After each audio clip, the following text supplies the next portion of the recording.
পশ্চিমবঙ্গ সংখ্যালঘু বিষয়ক মাদ্রাসা শিক্ষা দপ্তরের উদ্যোগে রাজ্য হজ কমিটি সংখ্যালঘু যুবক যুবতীদের জন্য যোগ্যশ্রী সিভিল সার্ভিস কোচিংয়ে শুরু করেছে। মূলত আইএএস ও আইপিএস হওয়ার জন্য এই প্রশিক্ষণের ব্যবস্থা করে থাকে। ইতিমধ্যেই যোগ্যশ্রীতে কোচিংয়ের জন্য আবেদন গ্রহণ করা চলছে। আগামী 25শে মার্চ পর্যন্ত আবেদন গ্রহণ করা যাবে বলে ফের সময় বাড়িয়েছে রাজ্য হজ কমিটি। সংখ্যালঘু দপ্তরের জয়েন্ট সেক্রেটারি ও রাজ্য হজ কমিটির কার্যনির্বাহী আধিকারিক মোহাম্মদ নকি জানিয়েছেন, আগামী 25শে মার্চ পর্যন্ত আবেদনের সময় বাড়ানো হয়েছে। যোগ্যশ্রীতে কোচিং নিতে হলে সেটা সম্পূর্ণ বিনামূল্যে ও আবাসিকের সুযোগ পাওয়া যাবে।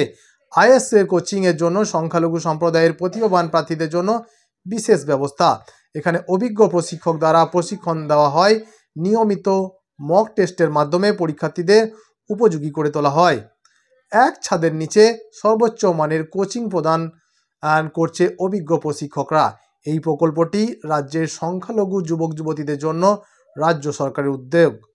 মেধাবী পড়ুয়াদের কাছ থেকে আবেদন গ্রহণ করার জন্য আবেদন জানিয়েছে রাজ্য হজ কমিটি। মোহাম্মদ নকি বলেন, আরও বেশি সংখ্যালঘু ছাত্রীরা যাতে আবেদন করতে পারে তার জন্য সময়সীমা বাড়ানো হয়েছে 25শে মার্চ পর্যন্ত।